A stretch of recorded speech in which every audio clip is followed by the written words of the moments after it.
Please don't sue me. I don't have any money. Most people don't even know about this show, aside from a few funny compilation videos that get some decent views. I made a video several months back on how to get into Lupin the Third and the origin for the show's adaptation, but I never really talked about why it's good and why it's worth your time. This show has influenced so many stories that people love and have an insanely large fandom for, yet Lupin the Third gets left in the dust. Just to be clear, I'm not saying you have to see this show or that you have to like it for that matter. I personally found this show to be wonderful and I just want to talk about it, especially since there isn't really much activity surrounding Lupin the Third on YouTube. Even the official anime channel that promotes Lupin hardly gets any views. I don't mean to sound ungrateful though, this could just be due to how unsuccessful the marketing and promotion is for the series, that's had a lifespan of 50 years now. But yeah, come on, this is a good show. I honestly think this just hasn't reached the right audience. But let me cut to the chase. So why should you? Why should you watch Lupin? Easy, it's fun. The premise of the show is that you follow a ragtag group of dudes who steal stuff, all while escaping the clutches of this stubborn police inspector, who's keen on catching all the guys and locking them up in prison.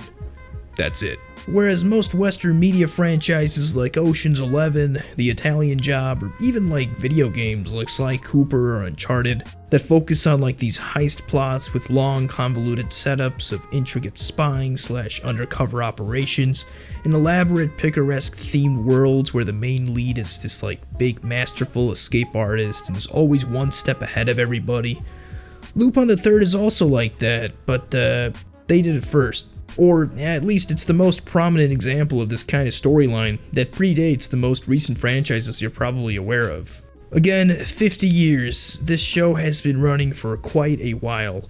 Lupin the Third was inspired by Maurice Leblanc's Arsène Lupin, making this show somewhat of a reimagining of the original thief's unofficial grandson that was made to star in this franchise. So Lupin is just basically like a fanfic character. Most people don't even know about Arsène Lupin for that matter though. I'm not really complaining about that. I don't really know him either, and I don't care about the older books he starred in anyways. Which harpens back to my earlier point about how the inspired works naturally overshadow the predecessors they were based off of. Lupin the Third is the earliest known example for most people that had a picaresque themed world, and largely captivated so many people into the animation industry. Even Hayao Miyazaki had his fair share of involvement with the franchise, making the infamous movie Castle of Cagliostro, which gives a good glimpse into what Lupin the Third is in his most popular incarnation, and definitely a worthy watch if you've never seen Lupin before. I like Lupin the Third a lot because of how intricate and well thought out the writing can get. No matter what you watch of Lupin, you know that he'll pretty much come out on top and always get the last say at the end of the day. If you want to watch a Spider-Man film or a Captain America film, you know that the main lead is not gonna die. At least not in their solo films. I mean, that's bad for business. They're not gonna kill off the main lead character. That's not why you watch those films. You know the protagonist will win. But how? What unique ways will the writer frame the story so that the characters always come out on top, while adhering to their consistency in their characterization? I know going to the show, Lupin will win at whatever he puts himself towards, but how does he do it? What does it mean to win? And is winning always a good thing? More lighthearted iterations of Lupin the Third, which includes the mainline shows, often represent Lupin as a sort of charming but cunning thief who always manages to steal and come out on top. Sometimes, as cliched as it may sound, he can stop stealing from others if it affects people around him in a negative light, allowing him to showcase more of his righteous and good-hearted side.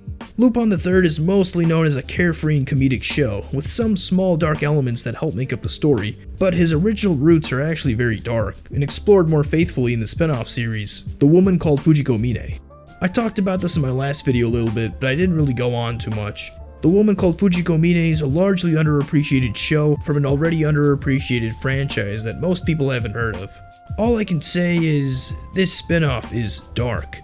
The Woman Called Fujiko Mine helped spawn some smaller movies in the Lupin mythos that helped expand on Lupin's comrades, the marksman Jigen, swordsman Goemon, and on and off love interest Fujiko, which the title of the spin-off show suggests.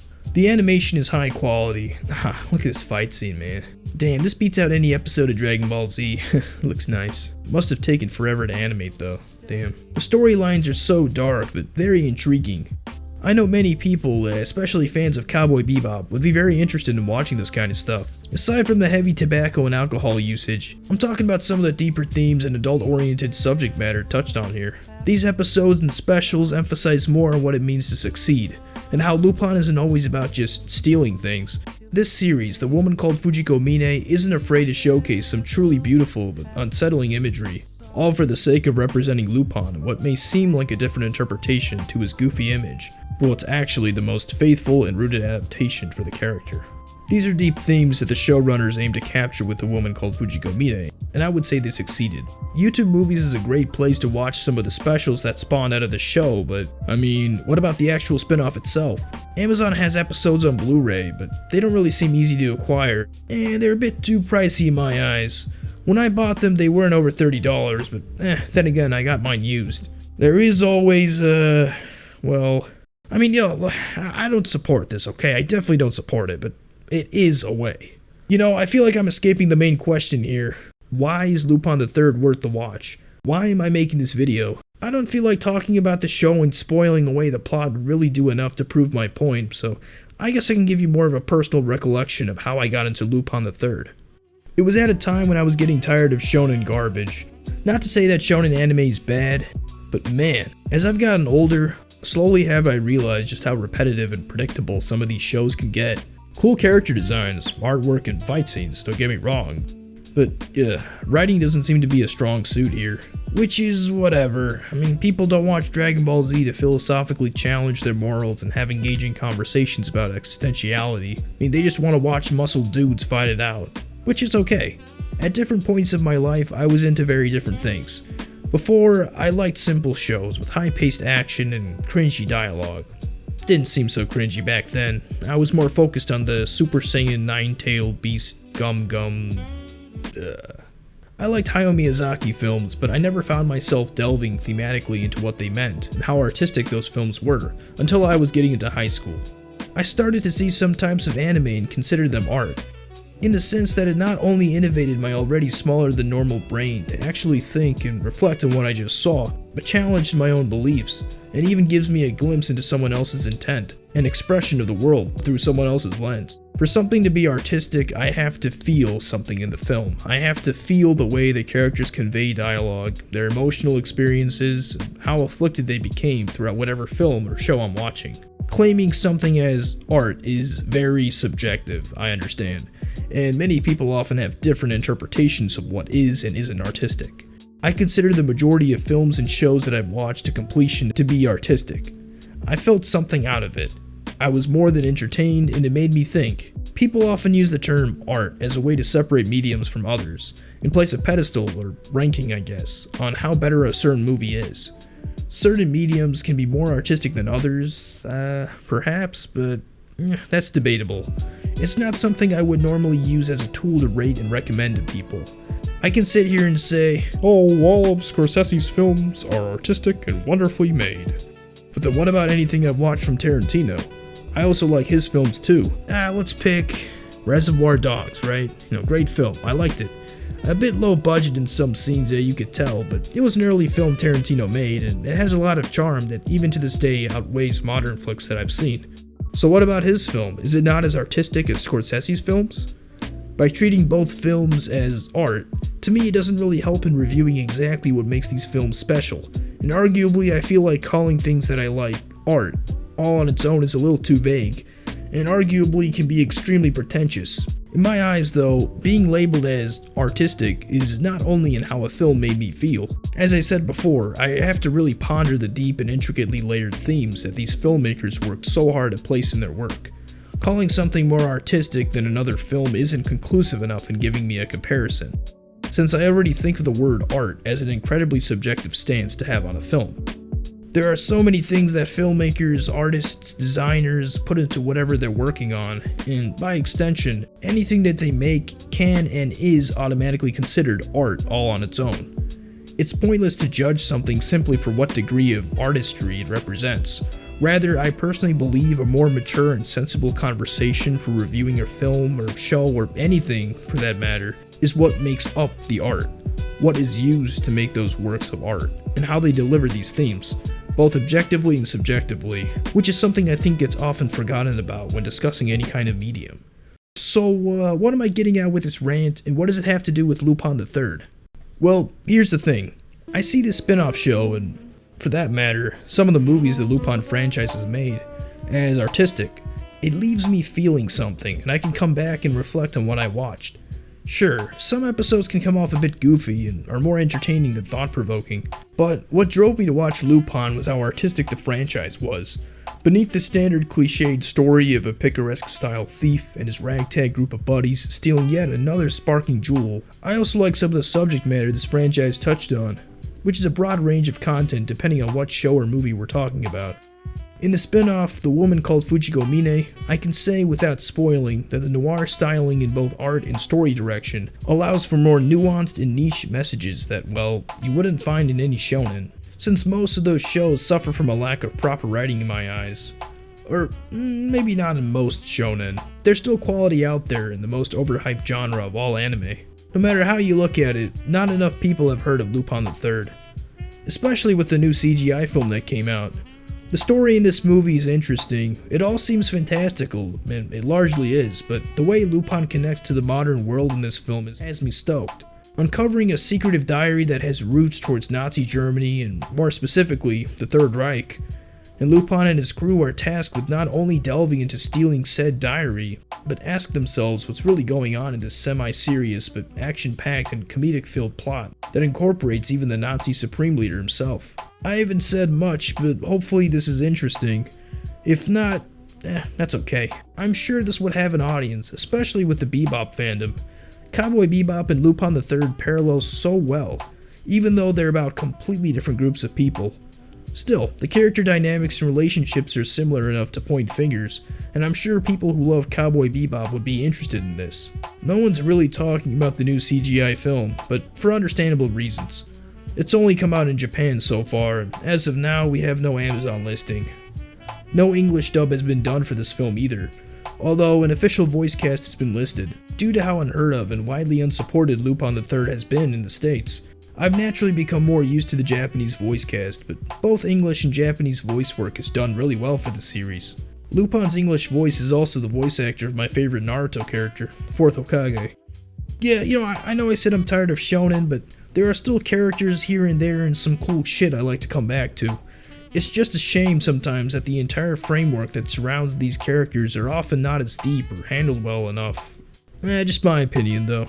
But you know what? Once the CGI film does get released worldwide, I already know it'll be underwhelming. If the marketing for Lupin the Third hasn't reached a widespread audience already, it's hard to tell. And just to be clear, I'm not saying that Lupin the Third isn't popular. It is. I mean, that's why it's managed to survive for so long.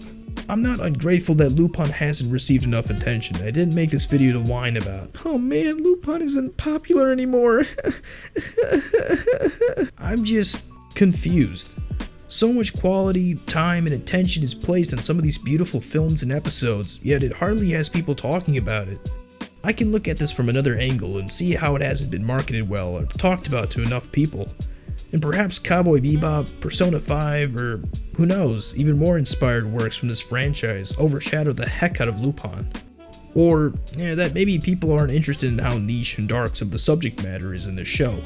And that's fine. Everyone's got different tastes. When I was a kid, I never understood Lupin. Nowadays though, I actually blast some of that sexy saxophone the franchise is known for on my phone whenever I'm working out or studying. Yeah, no joke. Anyways, if you want to learn about what Lupin is or how to get into the show, I'll link my earlier video I made. But if you don't care about watching it and just want to get to the juicy shit and learn how to watch this show, look. I'll link all the parts from Crunchyroll that I mentioned in this video. They have an excellent service in how to view the show. But honestly, all the part 4, 3, 2, 5, just ignore the numbers, okay? Forget the numbering. The reason these shows are named that way is because, I don't know.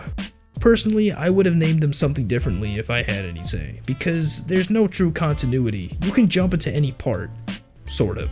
Part 4 and Part 5 are back to back, and Parts 1 to 3 are just older episodes that don't really continue off of each other, and are in their own respective universes.